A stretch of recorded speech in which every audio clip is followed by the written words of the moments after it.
श्री खुलासा ग्रन्थ प्रकरण 13। महामती श्री प्राणनाथजी द्वारा कुरान र पुराणमा रहेका प्रसङ्गहरूको मिलान तथा रहस्योद्घाटन। महामती भन्नुहुन्छ, श्रीमद् भागवतमा यो उल्लेख छ कि राज्य मोहमा अन्धो बनेको कंसले वसुदेव र देवकीलाई कारागारमा बन्दी बनायो एवं स्वयं आफ्नो भान्जाहरूलाई मार्यो। उता कतेब ग्रन्थमा पनि यस्तै प्रकारको प्रसङ्गलाई यसरी उल्लेख गरिएको छ। नुह पैगम्बर अविश्वासी क्रूर राजाको बन्धनमा 40 वर्षसम्म रहे। त्यो क्रूर राजाले नुह पैगम्बरको छोराहरूलाई मार्यो र उसलाई अनेक यातनाहरू दियो, तथापि उसको कोप शान्त भएन। वैदिक धर्म ग्रन्थ श्रीमद् भागवतमा यो उल्लेख छ कि श्रीकृष्ण जन्मको समयमा चतुर्भुज भगवान विष्णुले वैकुण्ठबाट आएर कंसको कारागारमा वसुदेव देवकीलाई दर्शन दिए र वसुदेवलाई उपदेश दिए। तदनुसार वसुदेवले श्रीकृष्णलाई गोकुलमा नन्द बाबाको घरमा पुर्याइदिए। यही प्रसङ्गलाई कतेब ग्रन्थमा मलकुतबाट फरिस्ताले आएर नुह पैगम्बरलाई शामको सुरक्षाको लागि सम्झाए। यस प्रकार उपदेश दिएर फर्किएपछि नुह पैगम्बरले शामलाई निर्दिष्ट स्थानमा पुर्याए। श्रीमद् भागवतका अनुसार अहिर समुदायमा जहाँ नन्द बाबा र कल्याणजी अग्रणी मानिदथे, त्यहाँ श्रीकृष्णको प्रादुर्भाव भयो।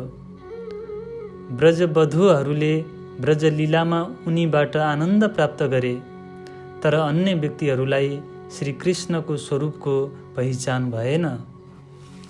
यता कतेब ग्रन्थमा पनि यही प्रसङ्ग यसरी उल्लेख गरिएको छ। 72 समुदायमा हुद पैगम्बर र किल अग्रणी मानिदथे।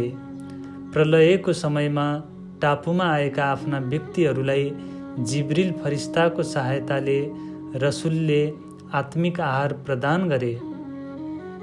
यस महिमामयी रात्रिको प्रथम खण्ड अर्थात् ब्रजको लीलामा अखण्ड धामबाट ब्रह्म आत्माहरू तथा ईश्वरी सृष्टिहरू अवतरित भएका छन्।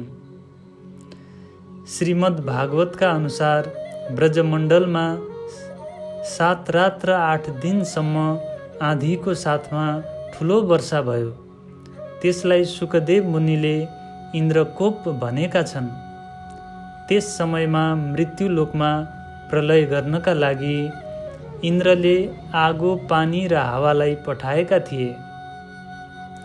त्यस समयमा श्रीकृष्णजीले गोवर्धन पर्वतलाई उठाएर गोकुल गाउँलाई सुरक्षित राखे। यद्यपि प्रलयको जल चारैतिर फैलियो, तर ब्रजमण्डलको भित्र पानीको एक थोपा पनि पस्न सकेन। यही प्रसङ्ग कतेब ग्रन्थमा यसरी उल्लेख गरिएको छ। हुद पैगम्बरको नगरमा 7 रात र 8 दिनसम्म भयङ्कर तुफान आयो। त्यस समय अब्बल रूहहरूलाई कहतुर पर्वतको मुनि राखेर उनीहरूको रक्षा गरियो, जबकि काफिर व्यक्तिहरू डुबेर मरे। श्रीमद् भागवतमा वर्णित नन्द बाबालाई नै कुरानमा हुद पैगम्बर भनिएको छ। अखण्ड ब्रजमण्डललाई टापु भनेर भनिएको छ र गोवर्धन पर्वतलाई कोहतुर भनिएको छ। यी सबै स्थानहरू नश्वर ब्रह्माण्डभन्दा परका हुन्। यस सम्बन्धमा कुरानमा अर्को एउटा कथा वर्णन छ कि नुह पैगम्बरले आफ्ना साथीहरूलाई डुङ्गामा चढाएर सुरक्षित टापुमा लगेका थिए। यो कथा पनि श्रीमद् भागवतको प्रसङ्गसँग मेल खाँदछ।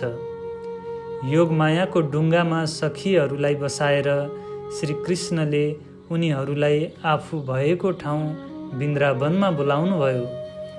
त्यस चिन्मय वृन्दावनको शोभा अनुपम छ। जहाँ आनन्दमयी रासलीला रचियो। योग मायाको डुङ्गा बनाएर ब्रह्म आत्माहरूलाई त्यसमा बसाइयो। वस्तुतः श्याम परमात्मा नै मोहम्मदको आत्मा स्वरूप हो, जसले मोमिनहरूलाई भवसागरबाट पार उतारे। वैदिक ग्रन्थ श्रीमद् भागवतमा भनिएको छ, श्याम सुन्दर श्रीकृष्ण ब्रजमण्डलमा नन्दजीको घर अवतरित भए। त्यसपछि उनी रासमण्डलमा आए, जहाँ बिहान भएकै छैन, अर्थात् रातको समयमा वृन्दावनमा चलेको रास निरन्तर रूपले चलि नै रह्यो। ब्रजलीलाको लागि कालमायाको ब्रह्माण्डको रचना पहिला भयो। त्यसपछि रासलीलाका लागि योगमायाको मण्डलको रचना भयो। रासलीलापछि पुनः कालमायाको ब्रह्माण्ड अर्थात् प्रतिबिम्ब ब्रजको रचना भएको छ। तर सबैलाई यही नै लाग्यो कि यो त्यही ब्रह्माण्ड हो र लीला भएको ठाउँ पनि त्यही हो।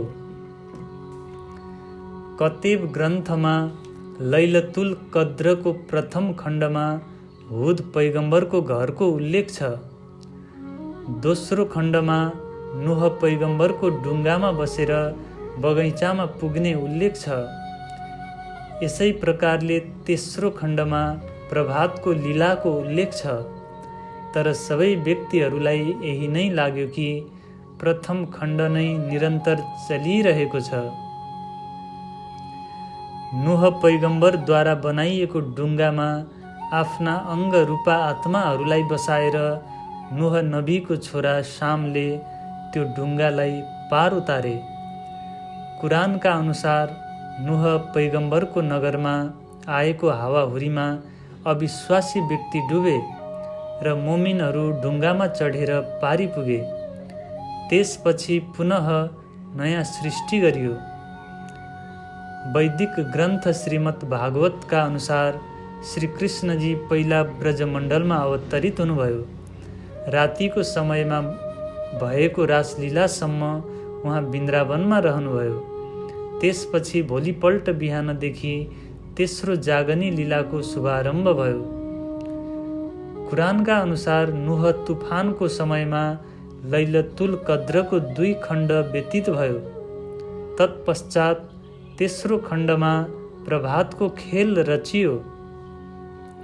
कुरानमा रसुल मुहम्मदले उल्लेख गरेका छन् कि खुदाको एक दिन संसारको 1000 वर्ष समान हुँदछ। लैलतुल कद्रको तेस्रो खण्ड अर्थात् उज्यालो ज्ञानको बिहानीको समयमा संसारका सबै प्राणीहरूलाई परमात्माको दर्शन हुनेछ। रसुल मुहम्मदले खुदा अर्थात् परमात्माको एक रात्रि 1000 महिना भन्दा पनि धेरै लामो हुने बताएका छन् र यो वचन दिएका थिए कि खुदाको एक दिन र एक रात व्यतीत भएपछि अर्थात् 11औं शताब्दीमा प्रभात हुनेछ, अर्थात् आत्मा जागृति हुनेछ। त्यसैलाई कयामतको दिन भनेर बुझ्नु। ब्रह्म सृष्टिहरूले श्री कृष्णजीको साथमा ब्रज र रासका लीलाहरू गरे। प्रभातको समयको यस जागनी लीलाको लागि उनीहरू पुनः यस तेस्रो ब्रह्माण्डमा आएका छन्। हे ब्रह्म आत्माहरू हो, तिमीहरू त्यसको विवरणलाई सुन। धामधनीले ब्रह्म आत्माहरूलाई संसारको खेल देखाउनुभयो। त्यसको 3 चरण अर्थात् ब्रज, रास र जागनी भनिएको छ। त्यसमध्ये अहिले तेस्रो अर्थात् जागनी लीला तारतम ज्ञानको प्रभातमा भइरहेको छ। अब म त्यसको विवरण भन्दछु। कालमाया र योगमाया यी दुवैका बीचमा 2 पटक जगतको लय भयो। पुनः जागनी लीलाका लागि तेस्रो ब्रह्माण्डको रचना भयो। बुद्धजी बिना यस रहस्यलाई कसैले पनि स्पष्ट गर्न सक्दैन। कुरानमा हुद पैगम्बरको समयमा आएको हावाहुरीको वर्णन छ र नुह तुफानको समयमा डुङ्गामा चढाएर मोमिनहरूलाई बचाउने प्रसङ्गको पनि चर्चा गरिएको छ। यस प्रकार रसुलले 2वटा प्रलयहरूको स्पष्ट उल्लेख गरेका छन्। श्रीमद् भागवतका अनुसार ब्रजमण्डलमा 2 भाइ अवतरित भए। त्यसमध्ये एक श्याम श्रीकृष्ण हुन् भने अर्का हलधर बलराम हुन्। त्यसमध्ये श्याम ब्रह्मको स्वरूप हुन् जसले रासलीला रचाए। यस्तै प्रकारले कुरानमा पनि नुह पैगम्बरका 2 छोराहरूको उल्लेख छ। त्यसमध्ये एउटा शाम र अर्को हिसाम हुन्। ती 2 मध्ये शामले तुफानको समयमा डुङ्गालाई सम्हाले र श्रेष्ठ आत्माहरूलाई त्यसमा बसाएर सुख प्रदान गरे भन्ने उल्लेख छ। बलराम शेषशाही नारायणको आत्मा मानिदछ। उनी भारत भूमिमा प्रकट भए। उनलाई हिन्दूहरूमा श्रेष्ठ मानियो।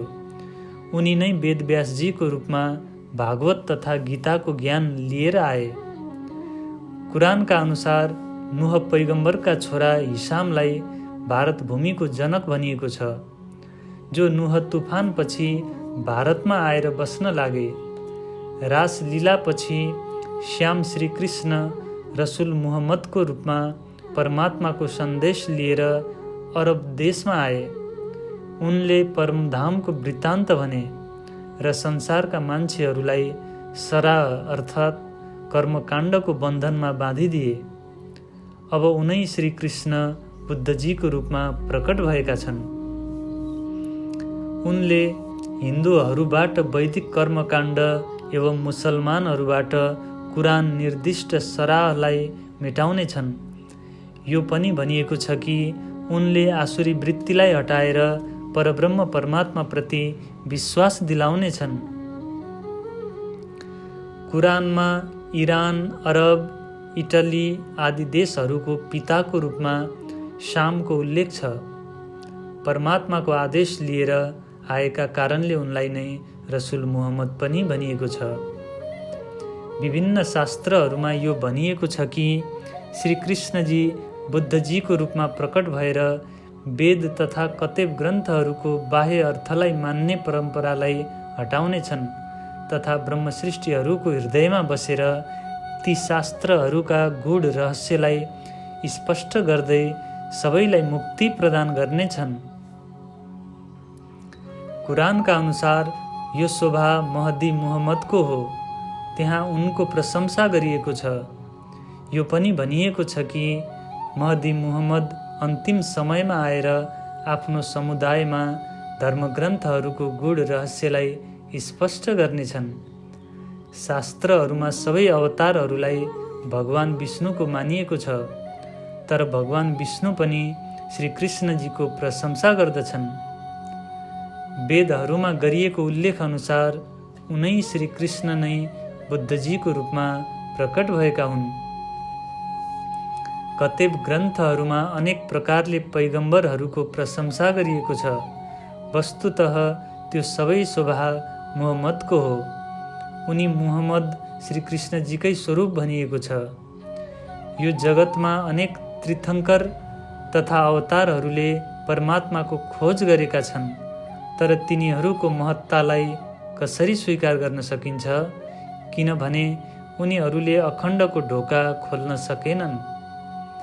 अवतारहरूले यस जगतमा आएर के गरे, जबकि उनीहरूले अखण्डको सुधि नै दिन सकेनन्। परमधामको ढोका तबसम्म बन्द नै रह्यो, अर्थात् जबसम्म विजयाभिनन्द बुद्धजीले प्रकट भएर ती सबै ढोकाहरू खोलिदिनु हुँदैन, तबसम्म परमधामको रहस्य स्पष्ट हुने छैन। कुरानमा सबै पैगम्बरहरूको प्रशंसा गरियो, तर ती सबै पैगम्बरहरूका अनुयायीहरूलाई निरस्त गरियो। त्यसो भए ती पैगम्बरहरूले कसलाई सन्देश दिए, अर्थात् उनीहरूले दिएको सन्देशको के लाभ प्राप्त भयो? कुरानमा जुन पैगम्बरहरूको प्रशंसा गरिएको छ, तिनीहरूको उपदेश कहाँ गयो? किनभने आज पनि उनीहरूका अनुयायीहरू आगो र ढुङ्गाको पूजा गरिरहेका छन्। यसैले भूतकालका सबै पैगम्बरहरूको उपदेश ग्रन्थहरूलाई निरस्त गरियो। नुह तुफानपछि यो जगतमा जबसम्म अन्तिम युगका सतगुरु श्री देवचन्द्रजीको अवतरण भएन, तबसम्म ब्रह्मात्माहरूको अवतरण पनि भएन। शुकदेवजी तथा व्यासजीले रासको रात्रिलाई एकदमै ठुलो मानेका छन्। यसै रात्रिमा परब्रह्म परमात्मा तथा ब्रह्मात्माहरूको अखण्ड लीलाहरूको प्रकाश भएको छ। मृत्युलोक र स्वर्गलोकको रात्रि एवं ब्रह्माजी तथा भगवान नारायणको रात्रि पनि रासलीलाको यस महान रात्रिमा समावेश हुँदछ। कुरानमा पनि यस महिमामय रात्रिलाई धेरै ठुलो बताइएको छ। यस विशेष रात्रिमा सूर्य तथा चन्द्रमा पनि दीपक समान भ्रमण गर्दै गरेको देखिँदछ। ब्रज, रास र जागनी यी तीनवटा लीलाहरूको प्रकट भएपछि यस ब्रह्माण्डमा परब्रह्म परमात्माको आनन्द प्रकट हुनेछ।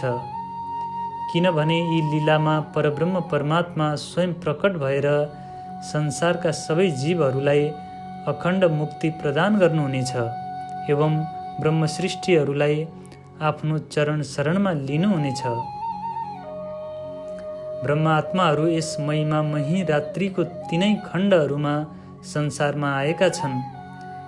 तर यस रात्रिको महत्त्व तब मात्रै प्रकट हुनेछ जब जागनी लीलामा संसारका व्यक्तिहरूको एउटै धर्म स्थापित हुनेछ र उनीहरूलाई अखण्ड सुखको प्राप्ति हुनेछ। वैदिक ग्रन्थहरूमा 3 प्रकारका सृष्टिहरूको वर्णन छ। त्यसमध्ये पहिलो प्रेम लक्षणा भक्तियुक्त ब्रह्म सृष्टि हुन्। दोस्रो कुमारीका सखीहरू हुन्, जसलाई ईश्वरी सृष्टि पनि भनिदछ।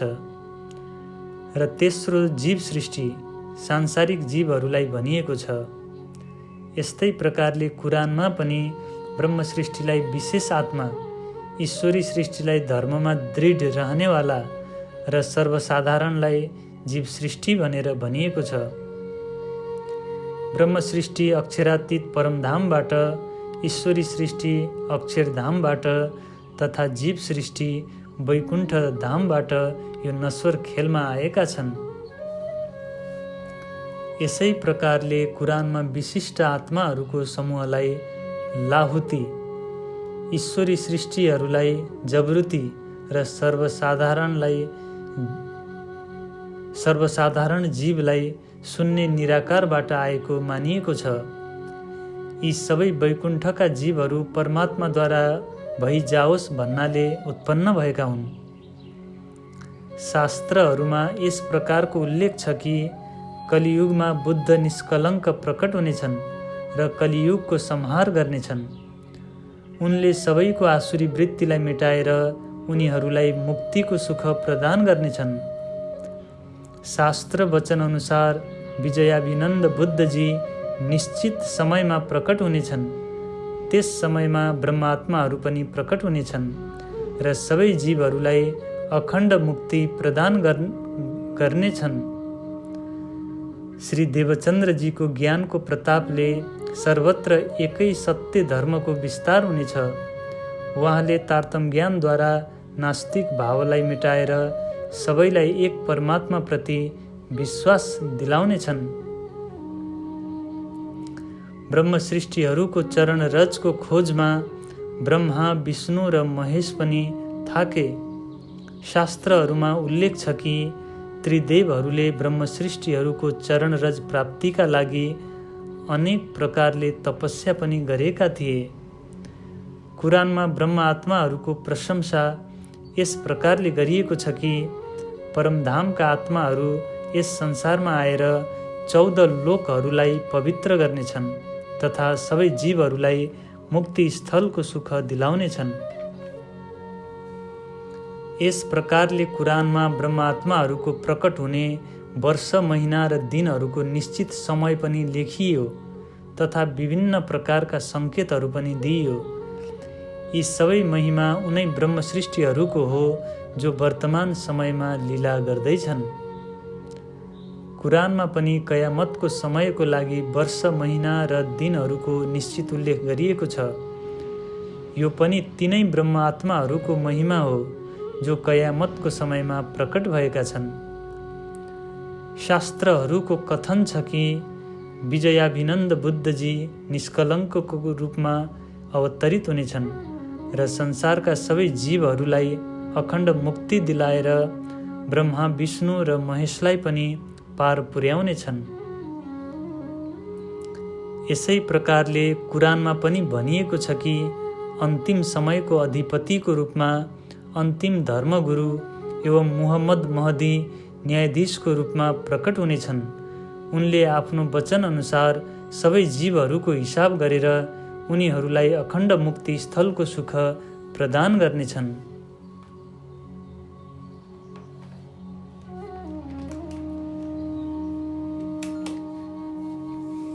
ती सबै धर्म ग्रन्थहरूका अनुरूप अखण्ड परमधाम तथा ब्रह्मानन्द सुख यहाँ प्रकट भएको छ।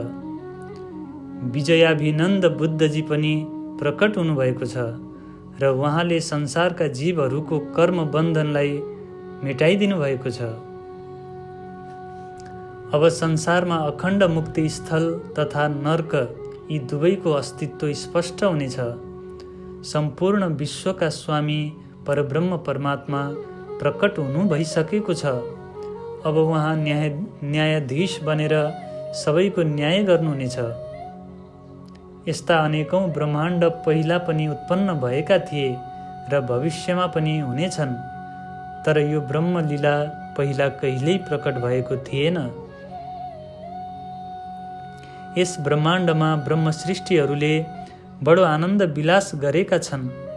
अतः अब यो नयाँ अर्थात् अखण्ड सुख सर्वत्र विस्तृत भएर जानेछ। अनेकौं पटक संसारको सृष्टि भयो र भविष्यमा पनि हुनेछ, तर आजसम्म ब्रह्म आत्माहरू प्रकट भएका थिएनन्। अब यो यस्तो समय हो कि जसमा ब्रह्म आत्माहरू प्रकट भएर आत्मजागृतिको समयलाई स्पष्ट गर्दै 14 लोकका जीवहरूलाई अखण्ड मुक्ति प्रदान गर्नेछन्। आजसम्म संसारमा कर्मकाण्डको नियम नै प्रचलित थियो। अब बुद्ध स्वरूप सद्गुरुको तारतम ज्ञानले सबैलाई प्रेम लक्षणा भक्ति प्रदान गर्यो। कतै परम्पराका व्यक्तिहरू पनि यतिका दिनसम्म सराहको नियममा रहेर औपचारिक पूजा मात्रै गर्दै आएका थिए। अब मुहम्मद महदी प्रकट भएर ती सबैलाई प्रेमको मार्ग देखाउनुभयो।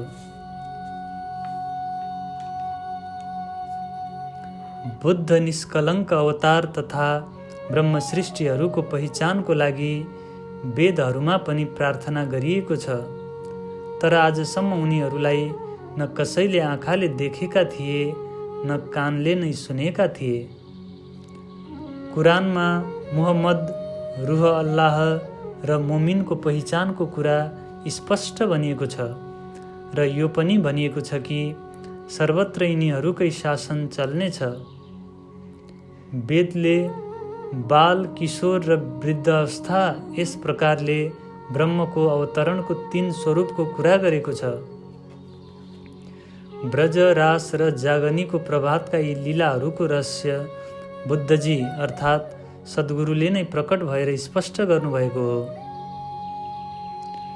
वैदिक धर्मग्रन्थहरूमा ब्रह्म सृष्टिहरूको यस जगतमा हुनेवाला लीलाहरू ब्रजरास र जागनीलाई एक भन्दा अर्को अधिक विशेष भनिएको छ। वेद तथा कतेब दुवैले ब्रह्म सृष्टिहरूलाई प्रेम स्वरूप बनेका छन्। बुद्धजीले प्रकट भएर यस रहस्यलाई स्पष्ट गरिदिए। कुरानमा यस प्रकारले भनिएको छ कि यो संसारमा परब्रह्म परमात्मा 3 स्वरूपमा प्रकट हुनुभयो, जसले सुन्दर स्वरूपको उपमा दिन सक्दैन, जसको सुन्दर स्वरूपको उपमा दिन सकिँदैन। परमात्माका यी 3 स्वरूपहरूमा एउटा बाल स्वरूप, दोस्रो किशोर स्वरूप र तेस्रो प्रौढ स्वरूप भनिएको छ। ती स्वरूपहरूमा ज्ञानको सुन्दरता उत्तरोत्तर वृद्धि भएको छ। जुन प्रकारले बाल, किशोर र प्रौढ यी 3 अवस्था उत्तरोत्तर विकसित हुँदछ, त्यस्तै प्रकारले अक्षर ब्रह्मको जागृत बुद्धिको प्रकाश पनि यी तिनैमा क्रमशः बढ्दो रहेको छ। मैले यो यसै कारणले स्पष्ट गरेको हुँ कि जसद्वारा कसैको मनमा अलिकति पनि शङ्का नरहोस्। यस प्रकारले कुरानको रहस्यहरूलाई स्पष्ट गरेर सबैको मनको सङ्कल्प विकल्पहरूलाई हटाइदिएको छु। श्री कृष्णजीले ब्रज एवं रासको लीलामा ब्रह्मसृष्टिहरूका मनोकामनाहरूलाई पूर्ण गर्नुभयो। ब्रज र रासमा लीला गर्ने त्यही स्वरूपले नै कुरानको सन्देश लिएर आएको हो। तब उनै श्याम नै रसुल मुहम्मद कहलाए। श्री कृष्णजीको चौथो स्वरूप श्री देवचन्द्रजीको हो, जसले परमधामको यथार्थतालाई स्पष्ट गर्नेवाला तारतम ज्ञानलाई लिएर प्रकट भए। पाँचौं स्वरूप निष्कलङ्क बुद्धको हो, जसले वेद कतेबका गूढ रहस्यहरूलाई स्पष्ट गरेर इमाम मेहदी कहलाए। यी 5 स्वरूपहरूको विवरण पनि कुरानमा दिइएको छ। श्रीमद् भागवतमा जुन प्रकारले उल्लेख छ त्यसको साक्षी कुरानमा दिइएको छ। कुरानका अनुसार इमामको पहिचानको यही सबैभन्दा ठुलो सङ्केत हो कि उनले सबैलाई सबै प्रकारले सम्झाउने छन्। वैदिक धर्मग्रन्थहरूमा पनि यही नै भनिएको छ कि जागृत बुद्धि बुद्धजीमा नै प्रकट भएको छ तथा अन्य सबै बुद्धि स्वप्नको हो। यही बुद्धजीले सबैलाई जागृत गरेर त्रिगुणहरूलाई पनि मुक्ति दिनेछन्। वेदादि धर्मग्रन्थहरूको भविष्यवाणीका आधारमा हिन्दूहरू भन्दछन् कि परब्रह्म परमात्मा बुद्ध निष्कलङ्कको रूपमा पधार्नुहुनेछ। उहाँको सामुन्नेमा पुगेपछि हाम्रो सबै मनोकामनाहरू पूर्ण हुनेछन्। यस्तै प्रकारले कुरानको भविष्यवाणीको आधारमा मुसलमानहरू पनि भन्दछन् कि हाम्रो खुदा न्यायाधीशको रूपमा प्रकट हुनेछन्। त्यस समयमा हाम्रो पैगम्बर उहाँका अगाडि हाम्रो लागि सिफारिस गर्नेछन्।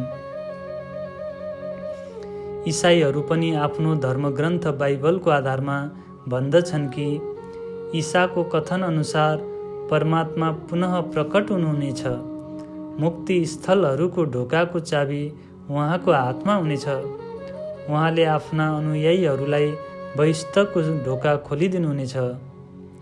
यस प्रकारले विभिन्न धर्मग्रन्थहरूका भविष्यवाणीहरूलाई लिएर व्यक्तिहरू एक आपसमा झगडा गर्दै अलग अलग भए, तर परमात्मा त कहिल्यै पनि दुईवटा हुन सक्नुहुन्न। उहाँ त सधैँ एक नै हुनुहुन्छ। चाहे कसैले आफ्नो टाउको नै किन नफुटाओस्, तर समस्त ब्रह्माण्डका स्वामी एकबाट मेटिएर दुई हुन सक्दैन। अर्थात् परमात्मा अलग अलग हुन सक्दैनन्। उहाँ त एक नै हुनु हो, भलै मान्छेहरूले उहाँलाई अलग अलग रूपमा देखोस्। यस प्रकारले सबै धर्म ग्रन्थहरूमा परमात्माको प्रकट हुने कुरा स्पष्टसँग लेखिएको छ। तर धर्म ग्रन्थका गूढ रहस्यहरूलाई कसैले पनि बुझ्न सक्दैनन्। यी धर्म ग्रन्थहरूका गूढ रहस्यहरूलाई स्पष्ट गर्ने दायित्व इमाम अर्थात् बुद्धजीको हो। यसैले उहाँका अतिरिक्त अरू कसले यी रहस्यहरूलाई स्पष्ट गर्न सक्दछ? यस प्रकारले उक्त तीनै स्वरूप बसरी, मल्की र हकी अलग अलग नाम धारण गरेर यस संसारमा प्रकट भए र ती रहस्यवेत्ताहरूले ब्रह्म सृष्टिहरूका लागि नै यस संसारमा परब्रह्म परमात्माको गूढ रहस्यलाई प्रकट गरेका छन्। दैवी तथा आसुरी विचारधाराहरू आदिकालदेखि नै एक आपसमा सङ्घर्ष गर्दै आइरहेका छन्। स्वयं परमात्मा प्रकट नभएसम्म यो द्वेषलाई अरू कसैले पनि मेटाउन सक्दैन। यो शत्रुता सृष्टिको आदिकालदेखि नै बनेको हो। सबै व्यक्तिहरू आफ्ना मान्यताहरूलाई समातेर हिँडिरहेका छन्। यो द्वेषलाई मेटाउनका लागि कयौँ सन्तजनहरू प्रयत्न गर्दा गर्दै थाके, तर उनीहरूलाई सफलता मिलेन। अनेक अवतार तथा तीर्थङ्करहरूले पनि प्रयत्न गरे।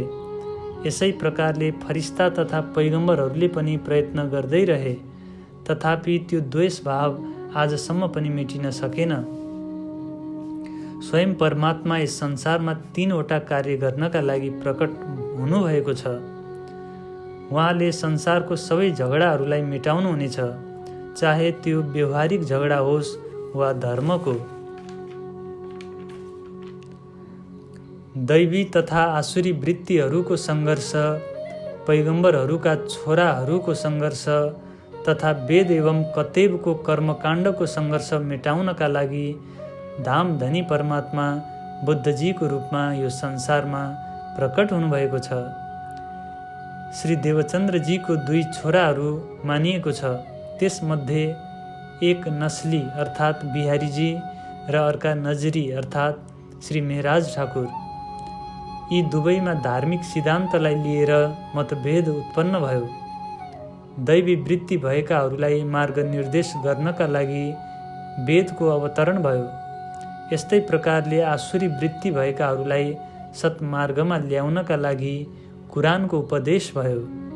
यी दुवै ग्रन्थको मूल अर्थलाई उल्टाएर तथा कथित ज्ञानीहरूले एक आपसमा झगडा गर्न सुरु गरे। धार्मिक व्यक्तिहरूको मतभेद, पैगम्बरहरूको सन्ततिको विवाद तथा वेद आदिको कर्म बन्धनलाई छुटाउनका लागि यस संसारमा बुद्धजीको अवतरण भएको हो। जो व्यक्तिको मनमा जस्तो भावना रहेको छ, उनीहरूले बुद्धजीलाई त्यस्तै रूपमा प्राप्त गरे। यस प्रकारले बुद्धजीले सबै व्यक्तिहरूको मन अनुकूल स्वरूप धारण गरेर सबैको मनोरथलाई सिद्ध गरिदिनुभयो। सद्गुरुको रूपमा बुद्धजी प्रकट हुनाले धर्मग्रन्थका रहस्यहरू स्पष्ट भयो, जसद्वारा सत्मार्गमा हिँड्नेहरूलाई आनन्दको अनुभव भयो र पथभ्रष्ट भएका झुटा व्यक्तिहरू निरस्त भए। बुद्धजी अर्थात् सद्गुरुले प्रकट भएर वेदान्त, गीता, भागवत आदि सबै धर्मग्रन्थहरूका सङ्केतहरूलाई स्पष्ट गरेर त्यसमा निहित गूढ रहस्यहरूलाई राम्रोसँग प्रकट गरिदिनुभयो। यस्तै प्रकारले कतेब ग्रन्थहरू जस्तै मुसा पैगम्बरको जबुर, दाउद पैगम्बरको तौरेत, ईसा पैगम्बरको बाइबिल तथा रसुल पैगम्बरको कुरान आदिमा निहित गूढ रहस्यहरूलाई पनि स्पष्ट गरिदिनुभयो। वस्तुतः यी सबै धर्मग्रन्थहरू ब्रह्मसृष्टिहरूका लागि पठाइएको सन्देश पत्र हो। यसैले यी धर्मग्रन्थहरूका रहस्यहरूको स्पष्टीकरणको शोभा पनि ब्रह्मसृष्टिहरूलाई नै प्राप्त भयो। जब बुद्धजीले यी रहस्यहरूलाई स्पष्ट गर्नुभयो, तब यसको विपरीत अर्थ गर्नेहरूलाई निराशा मिल्यो। जब धामधनी सद्गुरुको रूपमा प्रकट हुनुभयो र उहाँको साथमा उहाँकी अङ्गस्वरूपा ब्रह्म आत्माहरूको अवतरण भयो, तब सबै धर्मग्रन्थहरूको रहस्य स्पष्ट हुनाले ब्रह्मज्ञानको प्रभात भयो। आजसम्म हिन्दू र मुसलमान एक अर्कालाई असुर र काफिर भनेर एक आपसमा झगडा गर्दै बसेका छन्। कुरानको गूढ रहस्य स्पष्ट हुनाले अब सबैको हृदयबाट शत्रुता भाव हटेर निर्मल भयो। अब अज्ञान रूपी रात्रि मेटिएको छ तथा ब्रह्मज्ञानको प्रकाश सर्वत्र फैलिएको छ। विश्व ब्रह्माण्डका स्वामी बुद्धजी प्रकट हुनाले दैवी वृत्तिवाला हिन्दू र आसुरी वृत्तिवाला मुसलमान दुवै उहाँको शरणागत भए। तब अज्ञानको कारणले एक आपसमा लड्नेहरूको ठुलो आँसो भयो, अर्थात् उनीहरू लज्जित भए। असत्यवादीहरूलाई पनि पश्चाताप हुन लाग्यो। यस प्रकारले अन्तिम समयमा जगतमा ब्रह्मसृष्टिहरूको मेला भयो, जसद्वारा सबै जीवहरू पनि आनन्दित भए। बुद्धजी प्रकट हुनाले संसारका कोही पनि जीव अखण्ड सुखबाट वञ्चित रहेनन्।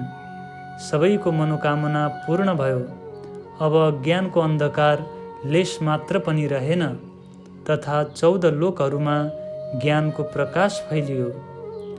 अब त्रिगुण स्वरूप ब्रह्मा विष्णु र महेशमाथि लागेको मोहतत्व एवं अहङ्कारको पर्दा उडेर गयो, जसले गर्दा सबैलाई यो ज्ञान भयो कि शून्य, निराकार एवं निरञ्जन यी सबै द्वैत मायाको अन्तर्गत नै छ। लौकिक शब्दहरूको सीमा शून्य निराकारसम्म मात्रै हो, त्यसभन्दा अगाडि मन र वचन पुग्न सक्दैन। स्वप्नवत संसारका जीव स्वप्नकै बुद्धिद्वारा शास्त्रहरूमा ब्रह्मको खोजी गर्दै रहे, तर अखण्ड अविनाशी घर परमधामलाई प्राप्त गर्न सकेनन्। बुद्धजीले प्रकट भएर अक्षर ब्रह्मको रहस्यलाई स्पष्ट गरिदिनुभयो, जहाँबाट सबै अवतारी शक्तिहरू उत्पन्न हुँदछन्।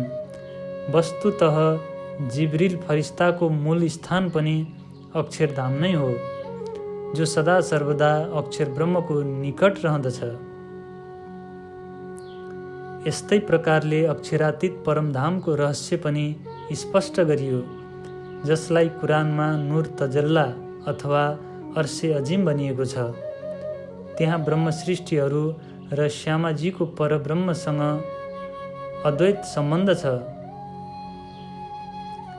कुरानका अनुसार मुहम्मद, बाइबिलका अनुसार ईसा तथा हिन्दू धर्मग्रन्थका अनुसार बुद्धजी प्रकट भएर दिव्य परमधामको सम्पूर्ण लीलाहरू नश्वर जगतमा प्रकट गर्नुभयो। यी तीनै स्वरूपले मिलेर सबै जीवहरूलाई जागृत गरे। बुद्धजीले संसारका सबै जीवहरूलाई मुक्ति स्थलमा स्थान दिए, जसले गर्दा उनीहरू अक्षर ब्रह्मको दृष्टिमा अखण्ड भए। यस प्रकारले बुद्धजीको प्रतापले स्वप्न जगतको जीवहरूलाई पनि अखण्ड सुख प्राप्त भयो। अर्को अक्षर धामको सृष्टि छ, जसलाई ईश्वरी सृष्टि भनिएको छ। अक्षर ब्रह्मको सुरता स्वरूप हुनाले उनीहरूले अक्षर ब्रह्मको हृदयमा स्थान प्राप्त गरेर अखण्ड सुखलाई प्राप्त गरे। यी दुवै जीव सृष्टि र ईश्वरी सृष्टि भन्दा अतिरिक्त परमधामका आत्माहरू ब्रह्म सृष्टि कहलाउँदछन्। यो क्षर जगतको लीला देखाएर बुद्धजीले यिनीहरू सबैको मनोरथलाई पूर्ण गर्नुभयो। बुद्धजीले त्रिदेवहरू तथा अन्य फरिस्ताहरूलाई पनि अखण्ड सुख प्रदान गर्नुभयो तथा अक्षर ब्रह्मलाई पनि जागृत गर्नुभयो। यस प्रकारले ब्रह्म सृष्टिहरूको परमधाममा जागृत हुनाले जगतका सचराचर प्राणीहरूलाई अखण्ड सुख प्राप्त भयो।